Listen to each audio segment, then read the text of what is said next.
Petição inicial, artigos 319 a 321 do CPC, e aqui o tema é importante. Moçada, nós vamos trabalhar esse carinha aqui e nós precisamos primeiro entender o que é essa petição inicial. Lembra lá do vídeo anterior? Nós tínhamos a petição inicial como o marco da instauração da ação. É a petição inicial que marca a propositura da demanda. Tá? Então vamos lá. Quando nós falamos aqui sobre esses elementos conceituais da petição inicial, você tem que ela será, né, conforme se diz em doutrina, ela será o instrumento da demanda. Certo? Ela vai marcar aqui a propositura da ação. É o start, né? Nós temos o princípio da inércia, portanto, o ajuizamento da ação dependerá da petição inicial, do peticionamento, que fará com que se instaure o procedimento, certo? O que nós temos que dar atenção dentro dos artigos que eu mencionei no início, ali a partir do artigo 319? Primeiro ponto que nós temos que dar atenção é o artigo 319, que trata dos requisitos. A petição inicial não é algo tão trivial assim. É um documento bastante complexo, que requer sejam preenchidos uma série de requisitos, e esses requisitos devem ser preenchidos para que a relação possa se desenvolver. Tanto é que o juiz, quando ele pegar a ação ajuizada, que vai chegar lá o caderno processual para ele vai olhar para essa petição inicial com bastante carinho. E se ele perceber vícios de ordem processual, ele vai dar um puxãozinho de orelha na parte autora para ela arrumar. Se ela arrumar, beleza. Se não tiver problema, ótimo. Se tiver problema, puxa a orelha e ela tem 15 dias para arrumar. Se ela não arrumar, pessoal, o processo acaba, certo? Ou seja, não dá para eu seguir com um processo em que os requisitos da petição inicial não estejam preenchidos. E quais são esses requisitos? Vamos lá? Veja só, primeira coisa, pessoal, você tem que indicar qual é o juízo. Ou seja, para onde que vai? Eu não vou indicar quem é o juiz porque eu não sei. Mas eu vou dizer, olha, eu quero que vá para o juízo da vara civil. Talvez naquela vara civil esteja o Zé, o doutor Zé, talvez o doutor João. Então eu não indico a pessoa, mas eu indico o juízo, certo? E às vezes pode ser que nós tenhamos primeira, segunda e terceira vara civil. Então eu quero que vá a uma vara civil da comarca de Cascavel, por exemplo, no interior do Paraná, aqui de onde eu falo e moro, não é mesmo? E aí chegou lá, vai ser registrado e distribuído, pode cair na segunda vara, na terceira vara, na primeira vara. E depois, lá dentro de cada uma dessas varas, haverá um juiz. Então eu tenho que indicar o juízo. Eu tenho que indicar também, ou melhor, eu tenho que trazer aqui o que se chama de qualificação. Tá? Que é o inciso 2 ali do artigo 319. Vou dizer o nome, prenome, estado civil, se é casado, solteiro, qual que é a profissão, CNPJ, CPF, se for o caso, né? O endereço eletrônico, se tiver, porque é importante, se prefere a citação eletrônica, o domicílio e a residência do autor e do réu, certo? Qualificação das partes. Eu vou trazer os fatos e fundamentos jurídicos. E aqui é o seguinte, né, pessoal? Fato e fundamento jurídico, você tem que entender que fato é a historinha, é o que aconteceu, o fundamento jurídico é o que vai dar substrato para a minha historinha, para que o juiz venha a aderir à minha pretensão, certo? Porque a petição inicial é um reclamo, é um pedido. Eu quero isso. Tá bom, o que aconteceu? Conta a história. Ah, então, a partir dessa história, eu tenho, segundo o ordenamento jurídico, direito a isso, aquilo, aquele outro, tá?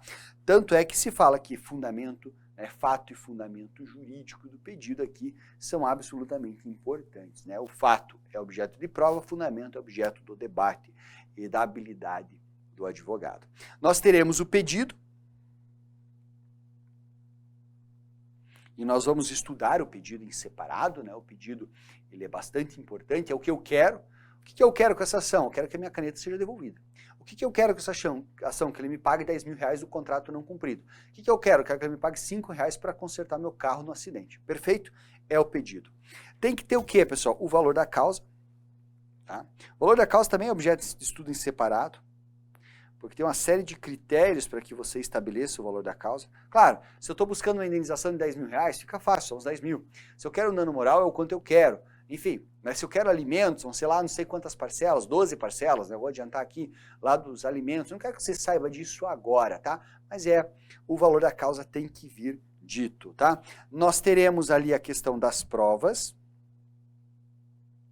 ou seja, quais são as provas que pretende produzir, que pode já ser produzida e já vão ser trazidas, e as provas que serão produzidas ao longo do processo, para eu demonstrar os meus fatos, né? Lembra que a prova aqui é o que permite que você, né, prove, demonstre os fatos, tá bom? Beleza. Outra coisa, pessoal, né, tem que indicar a opção pela audiência de conciliação e mediação. O que é isso aqui? Será que a parte autora está disposta a sentar numa mesa para conciliar? Ela vai indicar isso aqui agora. Você vai ver mais adiante que eu vou voltar a esse tema, tá? Isso é importante, porque se ela disser que ela topa, né, fazer acordo, vai acontecer audiência. Se ela disser que não topa fazer acordo, a audiência também vai acontecer num primeiro momento. Mas se depois lá no meio do processo a parte ré também dizer, não quero acordo, o juiz pode cancelar a audiência. Então isso é importante e tem que vir dito aqui. E os requisitos são esses. Esses são os requisitos da petição inicial. Vamos revisar bem rapidinho? Juízo, qualificação, fato e fundamento, pedido, valor da causa, prova e a opção pela audiência de conciliação e mediação. Perfeito. Algumas observações aqui de cunho bastante prático e objetivo. Na qualificação tem uma série de dados. E se eu não tiver todos? Se eu não tiver todos, mas mesmo assim eu conseguir encontrar o réu, tudo bem. Às vezes eu não sei se ele é casado, eu não sei exatamente o seu CPF, mas eu sei onde ele mora, e aí o oficial de justiça vai dar um jeito de descobrir o resto das informações quando fizer a citação, certo? Beleza, então não tem problema ali. Claro, se eventualmente você não conseguir encontrar os dados, né, não tiver os dados ali do réu, você vai ter que avançar para fazer diligências, pesquisar até que você encontre ali, e se não for possível a citação, você vai ter o indeferimento da petição inicial. Certo? Beleza? Bom demais. Então, petição inicial é o ato que vai dar início ao processo, tá? Nós temos ainda um outro requisito que, vejam, eu tratei aqui, a bem da verdade, do 319, mas eu somo aqui o 320. Por quê? E tanto é que eu deixei um espacinho aqui embaixo. Porque existem outros requisitos que são exigidos por lei. Então, eu vou colocar aqui algumas exigências legais. Vamos lá. Eu quero exigir do meu pai o pagamento de alimentos. Ou eu peço que seja comprovada a paternidade por exame de DNA, mas se eu já tiver a paternidade comprovada, eu tenho que juntar o quê? A certidão de nascimento. Tá entendendo? Então, existem ações, como é o caso de uma ação de alimentos, que temos alguns requisitos que são exigidos por lei.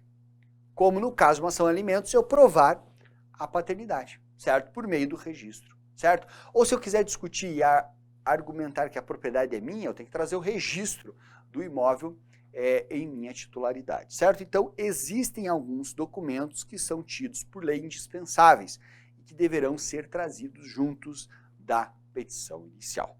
Ótimo, tá bom.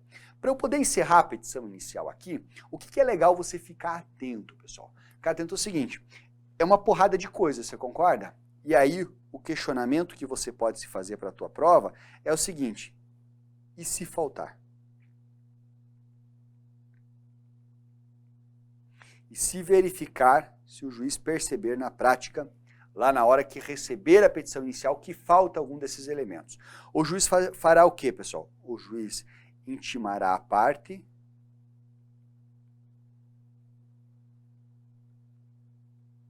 autora, para que ela, em 15 dias, deixa eu só colocar esse 15 mais para cá, 15 dias, faça deixa eu sair também, a complementação, ou seja, traga os dados faltantes, ou a retificação, conserte algum dado que eventualmente esteja errado, certo?